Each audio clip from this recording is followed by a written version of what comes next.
Okay, today we are going to look at our monthly budget circle graph.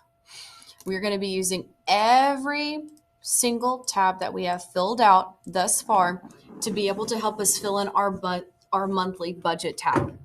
Okay, the first step I need to do is I need to go back to my income tab because on my budget, you guys are going to see this part here up in the beginning, and we're going to move it down to look at this blue portion right here because we need to have this first. Okay. I need to know your gross monthly salary, which means I want to know this number right here.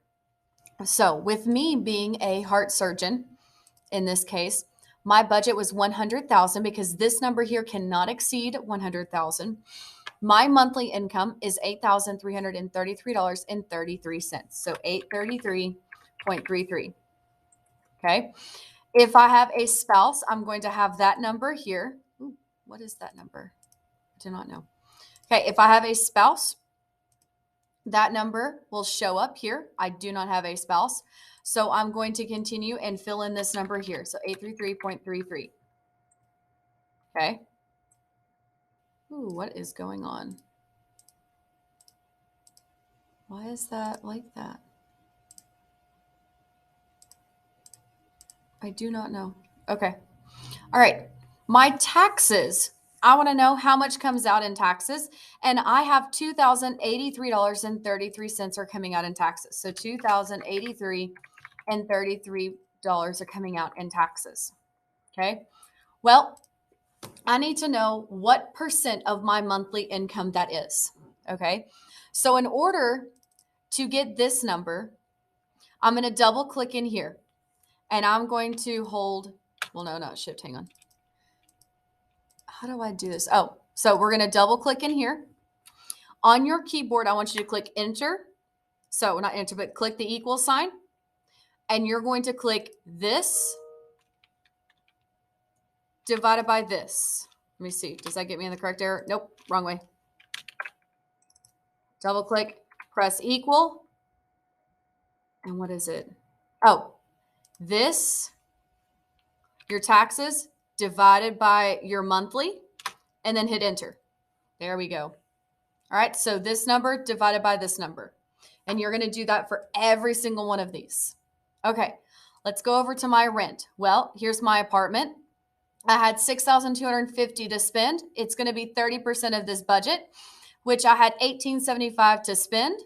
Well, my apartment is $1,205. So I'm going to type that $1,205. Okay. I want to know what percent of my budget did I spend on this. So I'm going to say my 1,250 divided by my 833, and I'm going to hit enter. And it's 14.46% of my entire total budget. All right. Off to my car. Now, for my car, since in this scenario, I only need one car, I found one car. And I have all of my stuff filled in down here. So my total monthly payment for one car is $471 per month. Well, what percent of my budget is that? So I'm going to click equals, which is right next to my backspace.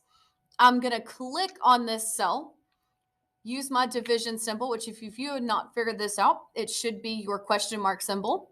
So 471 divided by my total.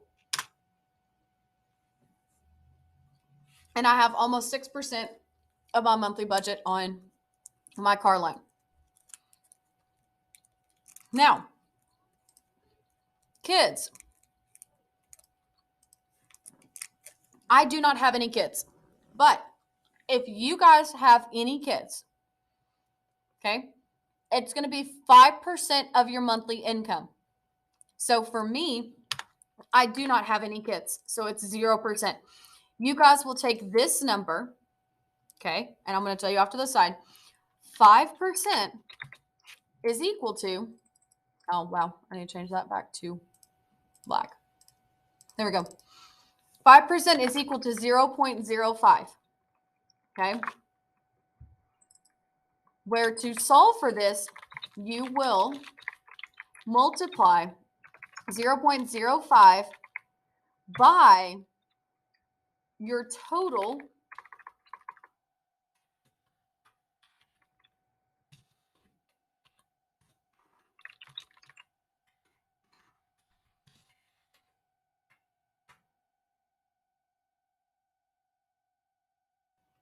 where is it? Well, there we go. Okay, you're going to take 5% and you're going to multiply it by your total monthly. So you're going to have 0.05. So 0.05 times this will get you this number. Okay. And we can watch this here. So I have to spend 5% of my monthly income on my retirement savings. So I'm going to have 5%. All right. So if I open up a calculator. All right. So I'm going to type in 833.33 times 0.05. Well, that means in my retirement, I have to place $416 and let's go to 67 cents. So $416.67 goes into my retirement fund. Okay. Now gasoline for my car. I need to spend money on gasoline for my car. So let's see. How many cars did I have? I had one car and it looks like it's on gas. So it's $50 per car. Okay. If you chose an electric car, you put 0 here and add $25 to electricity. Well, I just have one car at 50. Okay. Car insurance, it's $100 per car. I have one car, so I'm only going to put $100 there. Okay. Cell phone, it's $20 per person. Well, it's just me. I'm single. I have no kids. So for me, I get to place $20. Now, if I'm married with just me and married, that's 40. Me married with one kid, that's 60, and so on and so on and so on. All right, electricity. It says $100 unless you have an electric car. See above. Well, I do not have an electric car, so my electricity is $100. Now here's where it gets interesting. It tells me for water that it's $40 for 1 through 3 people. All right. So if you are, I think it's a doctor with somebody else and you are like married with 3 kids. Okay. So it's you plus the doctor or your wife or husband. That's 2 people plus your 3 kids. That's 5. That means you guys will be paying $70 versus everyone that's 1 through 3 are paying $40. Okay. So I'm going to type in 40 because it's just me. The same thing for the gas. I'm typing in just 20 because it's just one person. Now for my internet, I'm doing $50 for regular, or if I want to go up to fiber optic for a little bit more, I'm going to go to 100. Well, I want to make sure I don't go over budget. So I'm going to stick $50 in. Okay. That does not mean that I cannot go back and adjust it later. I'm just going to go ahead and plop in 50. Okay. All right. Netflix, Disney Plus, and more for a price. Well, let's not go ahead and fill this in because it tells me it's optional. So I'm going to leave this blank for right now. I want to be able to see, do I have enough money to go in there? Because I want to do everything else first that is not optional. And health is definitely not optional. Well, I'm single, so it's $150 for being single. Please pardon this quick announcement. Advisory Committee, you are meeting in Lab 301. Again, Advisory Committee, you're meeting in Lab 301. Thank you. All right, sorry for that interruption. Now on to groceries and food. It is $200, then $50 plus each additional family member. Well, I lucked out at being single, so it's only $200 for me. If I was married, it would be $250. If I was married with a kid, it's $300. Okay? Shopping and entertainment is optional, and travel and vacation is optional. Okay? Well, let's go ahead and fill in these over here because I did not finish those. So I'm going to do this divided by this. Gets me here. Go here, this, divided by this, enter. This divided by this, enter. Woo. Nope. Forward. So this divided by this is here. Equals this divided by this here. Equals this divided by this here. Oops, nope, not divided. Equals this divided by this here.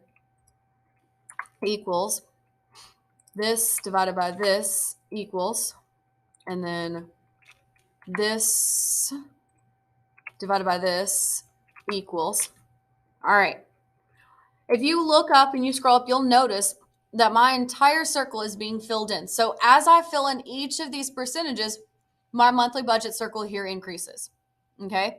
Now, you're probably wondering, well, Mr. Roberts, how do I know that I haven't gone over my budget yet? How do I figure this out? How do I find out? Well, easiest way to find out, I learned this little trick earlier. Let's see if it'll work for me. If I take all of these numbers here and I highlight everything, now I do not need to highlight my 8,000, but if I highlight all the way down from 2,000 all the way here, I can go over down to the bottom right hand of my screen and it's going to show me the sum tab, which means everything added all up together, I have spent $4,906. Okay, pretty cheap now. I mean, I haven't gone too far over budget here. Okay, that means now I can go in and start putting some money into savings. And I want to sit here and say I want to put in, let's put in $2,000 into savings. Okay, let's see. Where did Miss Roberts end up at? $6,906. Okay, let's put $500 into savings for travel. $7,406. Let's pay $200 to cable because I don't get bored very easily. $760. Let's see the leftover. Let's do $300. And there we go. I'm at $7,906. I am $84 off, so let's just throw the rest of that into savings. Actually, I'm more than $84. Let's do $2,300. Because look, my grand total is $8,330. I'm at $82,600. Let's throw in another $100 into here. And this is where you can just start playing around with your money that you have. So I'm at $8,306. Well, to get to the rest of that, it's what, $26? Roughly, I think. I think I went over by $2. Sorry. Nope, I am under by $1. Let's do 27. There we go. Okay. Now I need to fill out the rest of this. So I'm going to do equals this divided by this, hit enter, then equals this divided by this, enter, equals this number divided by this number equals, and then all the way what's left over, this divided by this equals, and there we go. Now my graph should be about similar. Okay, now I should be right there. Now, most of you may not have these large of a numbers. Okay, your numbers will be different. And then you're going to go in and answer the categories. What category makes up the largest percentage of your monthly budget? Well, it looks like 25% is my taxes. And if I keep going all the way down, it looks like for me, savings was my biggest, only because I didn't spend too much on my rent. All right. So for me, savings is my largest part. What category makes up the smallest percentage of my budget? Well, okay, my smallest percentage was kids, but technically I don't have kids, so I'm not going to count that. But let's see, 0.60, so gas for my car. Oh, look, cell phone is 0.24. Gas is 0.24. So for me, the smallest part of my budget was cell phone / gas.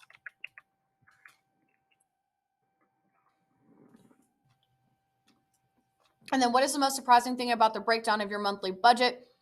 I mean, for me, I would say that it is close to home, but at the same time, I mean, I guess being a heart surgeon, you can throw a lot of money into savings. In reality, I bet they throw a lot more into vacations than they do into savings, or they throw more into food than anything, because they probably don't have enough time at home to cook. I could just be guessing. But the most surprising thing is that my savings and my taxes are almost equal. They're almost equivalent to one another. What are two things that you notice about the circle graph? You may not use answers to your previous questions. So what are two things that I've noticed about my circle graph? Is that my rent, where I think that my rent should be half of my budget, which in reality usually is half of your budget that you have. It really is just a small portion of my budget. Okay. You also have to understand that this circle graph in your budget here is based off of somebody who has been starting out or is a couple of years into their career. It's not just starting out career. All right. That could be the other thing. Don't forget to go through and complete your extra credit. Honors kids, you guys have 2 different spots for extra credit. Oh, well, you guys have 1. So please do not forget to go through and finish that. And if you guys keep getting comments about your income tab, please make sure that you go and make sure that your income tab is correct, because if this page is not correct, then every other page after that is not going to be correct or accurate for you guys. But if you guys have any questions, let me know.